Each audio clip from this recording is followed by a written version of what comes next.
Hello and welcome to the Queer Gaze. I'm Conrad. And I'm Joe. As always, you're listening to a main feed episode, but we wanted to remind you that you can be supporting the show over on Patreon at patreon.com/thequeergaze, where you can get early access to episodes as well as all kinds of bonus content. Yes, and you can follow us on social media at the Queer Gaze everywhere. So, Joe, what are we fixing our gaze on today? Because this is the second of our secret adolescent love films. Indeed, yes. So we are shifting our focus over to Japan, and we're talking about Hirokazu Koreeda's 2023 film Monster, which I don't know about you, but the first time I watched this movie, I didn't even realize it was queer. And that is one of the film's selling features, I would argue. So this film is constructed as something of a triptych where we have three different stories. They circle back on each other from different people's points of view.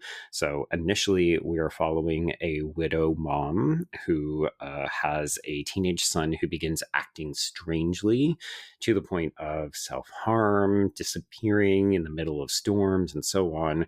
So we follow her story up to about the 43-minute mark, and then we move to the second story, which is following the boy's teacher, Mr. Hori, and we get to see the story from his perspective. So he is not assaulting the boy, Minato, and it turns out that he is actually being partially framed. It's like, wait, is this boy a psycho? What's going on? And then around the 74-minute mark, we've got about 30 minutes left, and we shift to Minato's story, and we see everything recontextualized about his friendship with Yori, who is a younger, more sensitive classmate, and the tentative, possibly romantic relationship that they develop. And then the movie ends without much of a catharsis, but I would argue in a still very satisfying way.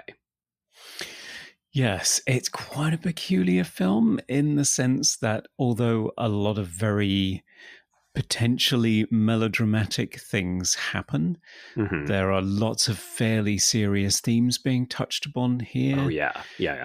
We've got it opens with a tower on fire with suspected arson. Yep. There are secrets potentially. There's alcoholism. There's domestic abuse. There's bullying, conversion therapy of a very rudimentary nature. Yep. People pitching themselves out of cars at high speed. And then a violent storm and a mudslide. And for all of that, it has this curiously calm, empathetic tone throughout the entire movie. Yes. Which I think is a signature of Koreeda. Have you seen a lot of his films? I think this is the second or third film of his that I have seen, to the point where I think I probably just mispronounced his name a couple moments ago. But yes, I gathered from the films I've covered, as well as some other reviews of his work, that he is, you said, empathetic. And I definitely get that sense from his work. He's telling it deeply humane stories in a non-sensational way, even when he is covering a lot of really sensational shit. Like, you listed it out, and it makes it seem like this movie should be a bit of a clusterfuck of just, oh my God, what are we putting in? Why are we addressing all this stuff? How can it be handled sensitively? And yet, I would argue when you watch the film, it is almost like smooth sailing. Like, there's no histrionic, over-the-top melodramatic bits, and yet this movie is deeply affecting. Yeah, all the more so for that, which is why he has been compared, the director has been compared with the great Japanese director Yasuhiro Ozu, who I was fortunate enough to study while I was at film school all those years ago. Yeah, so I'm quite familiar with that sort of tone whereby everything is terribly understated, where it's just looking at what's going on behind people's eyes, looking at what they're repressing. And then when you have a single close-up of a hand clenching, all of a sudden it is just overloaded with emotional power because there has Yes. been so little on display otherwise. And I think Hmm. that's what has makes his film so compelling if you're prepared to sit with them and engage with them. And I've been fortunate enough to see a couple of his films in a theatre, and I think they really benefit from being in a theatre, particularly in terms of their sound design, because it's very closely detailed. Right. So I saw Broker, his Okay. South Korean film. Haven't seen that one. Yeah, that's again quietly devastating film. A phrase we used last time on Close, which focuses on orphans. So babies being left in boxes outside of these orphanage centers. Oh no. Okay. Yeah, quite the thing. Like to the apparently such a thing in South Korea that they have like. Do you remember in Blockbuster you used to have this drawer that you could put videos Hmm. in and just yeah. So in South Korea they have that for babies. Oh no. Yeah, Oh, that's it's amazing. terrible. Yeah. So it's all about these lost children and found families where they've bound together because of their common experience. Hmm. And it's yeah, very compelling, again very humane, very empathetic, considering the depth of what it's talking about, very sensitively and quietly handled, and all the more affecting because of it. And I think that's what we get here.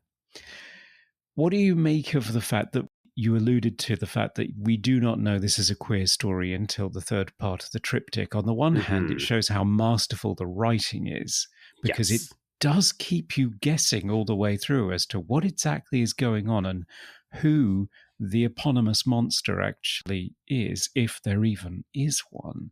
Yeah. But on the other hand, people have accused it of subterfuge, of sort of tricking its audience into going to see a queer movie, or by hiding its queerness in the Right. same way that so many Hollywood musicals tried to desperately hide the fact that they're musicals in the trailer in the hope that some guys might turn up to watch it, or some straight Right. guys, shall we say. uh, let's be honest. I mean, if we're tricking straight people into watching a queer film, I don't have any problem with that because maybe you're getting somebody who's watching this entire film and then being shocked and understanding, oh, there's a rational reason for why someone would behave this way. It's because they're not allowed to be who they truly are. And look at what it does to everyone who is involved in their life. Like, to me, I think that's actually very powerful. I Mm, think if you go to this film and you know it's a queer film and then you have to spend, I'm not going to say 2/3 because the triptych is not, it's not equal parts. Like the middle section with the teacher is not the same length as the other two sections, but I think so much of it is presented as a bit of a puzzle film. Like, this is a puzzle narrative where you are meant to be asking questions. Who is telling the truth? Who is lying? What is really going on? So there's something engaging in terms of being an audience and watching that narrative unfold. And then you maybe get hit in the face with the queerness at the end. But I find that it is so satisfying in terms of recontextualizing everything that you have seen come before. I think it's really powerful when you finally get to Manato's story and you realize, oh, okay, this queerness unlocks everything. it does, yeah. No, and it's I agree with you completely. And also it's a noticeable shift in tone as well. Hmm. Whereas the world and the concerns of adults are so fraught with repression and Yes. lies and Yes. But it's also uh grim. Like, it seems yeah. grimmer in the first two stories where the adult, like, there's so little happiness, there's so little joy. It's all just, who's hurting my child? Why is this boy trying to ruin my career? And then you finally get to Minato and Yori, and there's this impassioned joyfulness as they're discovering that they actually like each other, and these moments where they discover the abandoned train car on the side of the mountain, and they make a, they play games with each other. You see them running through the field. And I alluded to it in the description of the film. It ends at this moment that doesn't feel like a proper climax. It doesn't come and build to something swelling like we think it's going to build to the storm, and someone's going to have to be dug out of that train car because they're dying because there's no air or something. And it's like, no, the boys just ran across the bridge. They're totally fine. Everything is fine. Like, youth Yeah. and queer love prevail, and they're going to be okay. Is that what you got the first time you saw it, though? I remember being terrified we were going to kill a child, because Or the both of them? switch from the teacher's storyline when they discover the train car buried from the mudslide to then shifting into finally getting the boys' story, I was like, these boys have died by suicide, or one of them has killed the other, or something horrible has happened. And it was like, wait, this is a queer story now, so we're headed towards a tragedy? Oh, great. We've never seen a queer story with a tragic ending before. Yes. And this is one of the other criticisms of the film, is that a lot of people walked away thinking that the end depicts the two of them frolicking in the afterlife, because there has been so much discussion during the movie of rebirth and of death and what happens after death, that them emerging from the wreckage of the train car, running through the tunnel into bright sunshine and long grass and no other human beings, apparently. I walked out of the theatre thinking, did they die? Right. Okay, do you still think that then? Because I'll confess, you said it, I can definitely see it, but the fact that we don't see bodies, and maybe this is just a holdover because you and I watch too many genre films, but no body, no death. Yes, and I think you're absolutely right. And also, I've read an interview with the director where he explicitly states, no, they're not dead. They're fine. Because they're totally fine. Critics accused him of doing exactly that, killing the queer kids. Doing the gay tragedy. Oh, wow. Okay. Yeah. That is so interesting. Yes, because you're right. There are so many allusions to the afterlife because, as I said, his mother is a widow, and we do spend a lot of time celebrating Minato's dead father and imagining what would he come back as. And obviously, just Japan, culturally speaking, is far more reverential, like, to their death and the sort of grieving process and honoring people who have passed on and so on. Like, it's kind of refreshing for someone who lives in North America, where you're like, oh wow, what must it be like to treat dead people as well as living people with respect? It feels like a out of fashion idea over here right now. Well, treating anybody with respect, I think, is generally a bit of a challenge. Yeah. No, you're right. There is a prevailing theme about that, and particularly about rebirth and transformation. This idea that Yuri is accused by his father, who I believe is alcoholic and abusive. And a philanderer, because he was at the hostess club, which is why Yuri tries to burn it down. Yes, he does. And he accuses Yuri of having a pig's brain and of being a monster. He directly calls him a monster in the movie, and that he's going to try and fix him. Well, and you said the idea that, he is going to try to fix him. He's going to do this rudimentary conversion therapy. This is the second time I saw the film. I did see it on the big screen at TIFF, but, I was truthfully just trying to hold on because I was not expecting a non-linear narrative. So I was like, wait, what are we? Okay, I'm along for the ride. I'm just trying to keep up here. There's a moment where Minato breaks into Yori's house because he hasn't seen him in school, and he finds him in the bathtub, and initially you think he's dead, he's been drowned, or that he has died by suicide, and he's not. But you can see when the boys sort of pile out of the tub, Yori has all of these bruises along his back and his backside and his legs, and it's very obvious that his father has been trying to beat the gay out of him. Yeah, quite literally.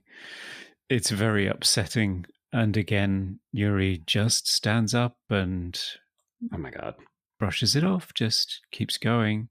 Yeah, because as we learn when they play the kind of guess who game in the train car and Yori gets the, I think, dung beetle or something else, one of the qualities is that it will play dead as a defense. And Minato says, that's not actually a defense, that's just a quality that it has, like you. And it's just like, I mean, it's such a mean cutting line, even if it is observant. But when you watch Yori, his only defense mechanism throughout the entire thing, because he is being so badly bullied at school, is to have this chipper, happy go lucky demeanor of nothing bothers me because I can't ever show weakness to these people because they already think I'm weak. That's why they're bullying me.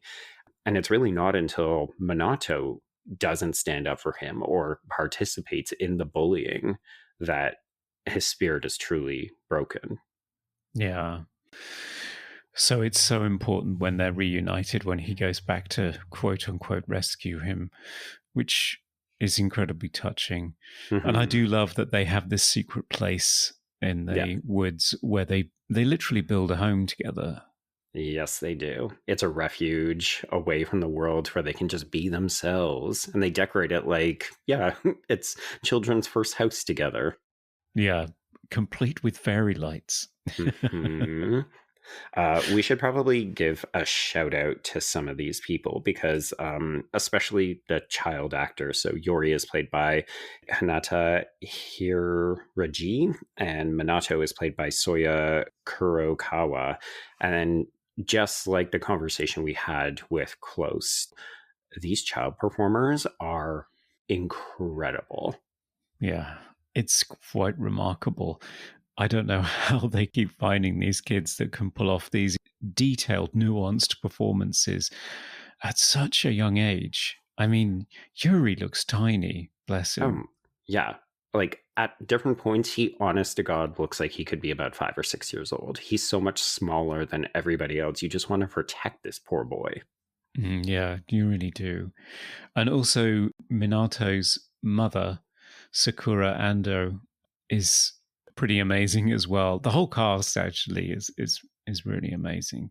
Hmm. And her desperation, her the same as the mother in Close as well. This determination to find out what on earth is going on because she knows Yeah. something bad is happening, but she just cannot put together these weird clues like finding one shoe, Yeah. finding mud in her son's flask, finding him in the shower washing himself furiously in the middle of the day, Hmm. and she cannot put these pieces together in a way that makes sense to her.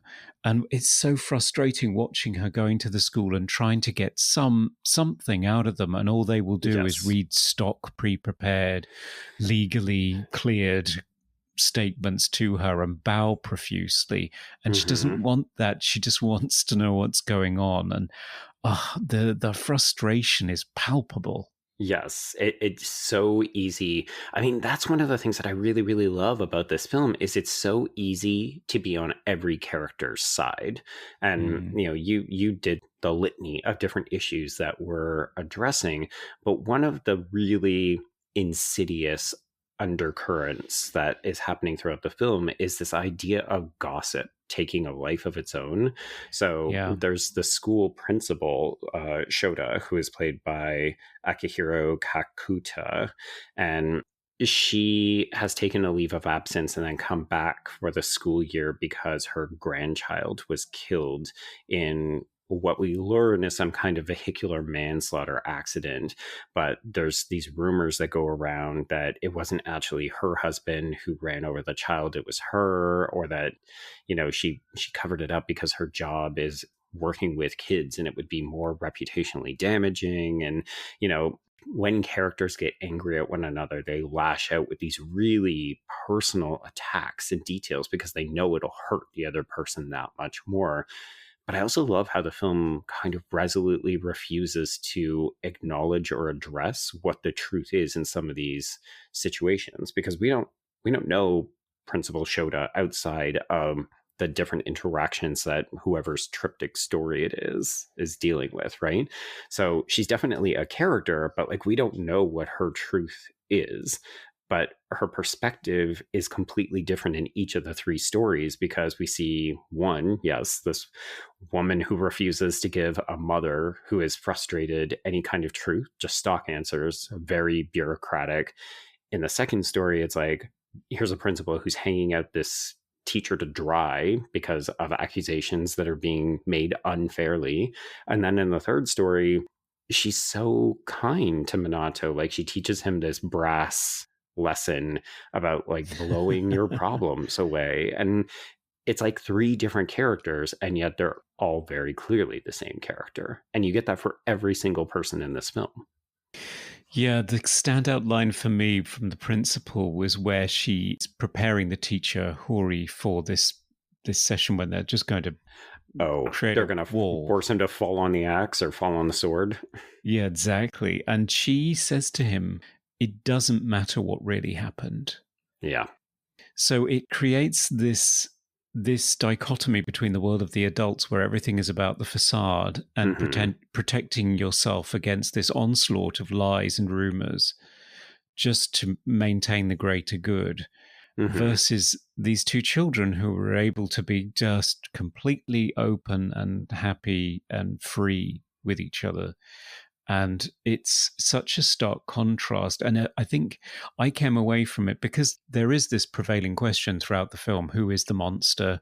Yeah. The mother finds Minato in the tunnel shouting, "Who is the monster?" And we don't know what he's talking about. There's the father calling his son the monster. There are teachers referring to parents as monsters.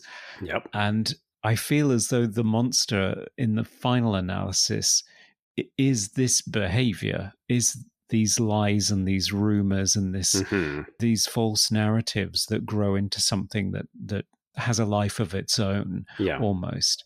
It's how we treat each other, right? Yeah, it is. Yeah, absolutely. Yeah, I completely agree with you. I do, however, I want to push back slightly about this idea that the boys can be open and honest with each other. And I think they want to be.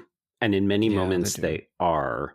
But the problem, well, okay, let me preface this. Do you read both boys as queer? This is tricky, right? Because we have to assume a sexual orientation for characters who lack, I think, even, again, the knowledge or the vocabulary to express themselves fully. But like, I think this movie is much more explicit than Close was. It is just because there is a physical element at the moment. I certainly, because of that incident, which we may talk about more in the Patreon bonus episode. Yes. I read Minato as queer, but I could almost read Yuri as being, well, I think it could go anyway. It could go either way, or he could be Ace even. It could be anything with him. He just seems to be a very open, kind individual who possibly doesn't sit anywhere on the gender spectrum. Yeah. I mean, the other thing I don't fully understand about the film, and it's, I think, just more so the actors and how young Hiraji looks, but Yori even looks younger than all of the other students in this class, even though we learn that they're all, I think, apparently fifth graders. But he definitely comes off as just innocent, happy-go-lucky, albeit slightly naive, but he doesn't always understand the implications until these devastating moments, right? Where there's an element of sexual confusion with Minato on the train car. And then all of a sudden he's like, it's okay. It happens to me sometimes too. And we'll talk about it. But then even the way that he interacts with the other students, like he is so much more worldly than I think we give him credit for, because he looks younger and smaller and more innocent. But he's more the question mark. Minato, I think, has, I think that's why it's so hard to watch, is because, I don't know about you, but I have been in this situation where you're like, I know something about myself. I'm not ready to acknowledge it. Other people sometimes realize it and they want to comment on it. And as a result, I try to be anything but myself because I think if I act aggressively, if I don't associate with somebody else who's being bullied for potentially being different or othered, then I protect myself and my secret stays inside and I don't have to deal with it. And it's just really hard to watch with young kids because we train them. If you want to protect yourself, you either have to lie or you have to throw somebody else under the bus. Yeah, or you have to fight. And it's quite Yeah. powerful for me, certainly the scene where Minato just freaks out in the class and starts Yeah. throwing stuff everywhere because he just does not know where to direct all of this frustration and Yeah. anger and energy because the kids are trying to force him to bully Hmm. Yuri, and he doesn't want to do it until so finally he just freaks out and trashes the place, which is when the teacher encounters him and Hmm. misinterprets what he's seen. Everybody is jumping to conclusions about what they've seen, and Right. they've only seen a partial thing. So maybe that's what something that the director is trying to show us is that the more you watch, the more you pay attention to people, the more you get to know of people, the more you can break down these simple conclusions Hmm. and gossip and just assumptions about people. And Wow. people are far more nuanced and interesting than we might assume they are. Especially if you're only seeing them in one capacity of their lives, right? Mm, Like these bullies at school, they're only seeing Yori at school. They have no understanding of what his home life is like. They have no understanding of what this bucolic fantasy life that he leads with Minato when they go out into the woods together is. Like, even a child has so much depth to them. mm, But if you're only taking it at face value, like I remember one time I went to the grocery store and I had this terrible interaction with a clerk. Like they were so rude and impatient. And I just thought, you're working in a service industry. Like this is your job. You need to be doing better. And I was ranting at my husband. And he, on the way home, he said it not entirely facetiously, but a little bit like, kind of check yourself. Don't be such an asshole. You have no idea what is going on in that person's life. Maybe their parent is sick. Maybe their dog just died. You don't fucking know anything about why that person was acting the way they do. And I was like, that is a life lesson that you could apply in nearly every situation. Like when you're not getting along with somebody, when you don't understand someone, you have no idea what their life is like. no, and one film that I loved recently, David Bruckner's film The Night House, illustrates this quite beautifully because there Right. is this glorious scene where the central character, who is a teacher, is faced with angry parent. How Mm-hmm. dare you mark my child down, and you've ruined his future, and you know, it's Sure. just yeah, just being really, and also being so sort of privileged and Mm-hmm. rude about her station in life, and then demanding to know why on earth she hasn't been able to have the time to regrade or something along those lines. Until Yep. finally this woman cracks and just says to her, because I was burying my husband who blew his brains out when I got home from work that day. Yeah. And that shuts that lady up real fast. It does. It's delicious, but it's awful. And it Yeah. makes you realize if you never want to be in that situation, yes, check yourself. You do Yeah. not know what life this person is living. Yeah. So lead with empathy at all times. Well, and that's the thing, right? It's so interesting to me that this movie feels so deeply empathetic to all of these different characters, but only Mm. in certain moments. And it depends on whose perspective we're sort of Yeah. focalizing the narrative through, right? So that ability to help us understand that we need to be leading with empathy at all times because I said, oh, it feels like we're getting three different perspectives on this person, but they're still the same person. But the reality is, like, they're always the same person in all of those scenes. It's just we're getting different glimpses or different angles and so on. And I think the movie does a really careful job of helping us to understand that, yeah, everybody is more complicated and everybody could do with being kinder and listening to each other and trying to ask those questions without jumping to assumptions or leading a charge. Yeah, absolutely. What a message. I know, it's great, isn't it? And my other favorite line also from the principal at the end of the movie when she's teaching Minato that wonderful blow out all of your frustrations through a brass instrument to make a Mhm. horrible noise, sort of like a keening whale song Oh that you God, hear in the background of sterile. so many of the other triptychs, and you wonder, where is this noise coming from? And Mhm. it becomes, I don't know, sort of like a linchpin on which the whole film holds together, oddly enough, is that scene. But she's talking to him about happiness, and she says Yeah. that she refuses to believe that it can only be for a few people. She says happiness is something anyone can have. Mhm. And yeah, I love that. Well, I love it particularly in the queer section of the film, and also in the Mm, film revealing that it truly is about this boy who feels like he has to repress who he is. Like, that is my other mm, takeaway from the film, is ultimately what the mom thinks is going on, what the teacher thinks is going on, is not as important as what is actually going on with the boy, because the boys' story is driving the other two parts. You just don't know it until you get to it.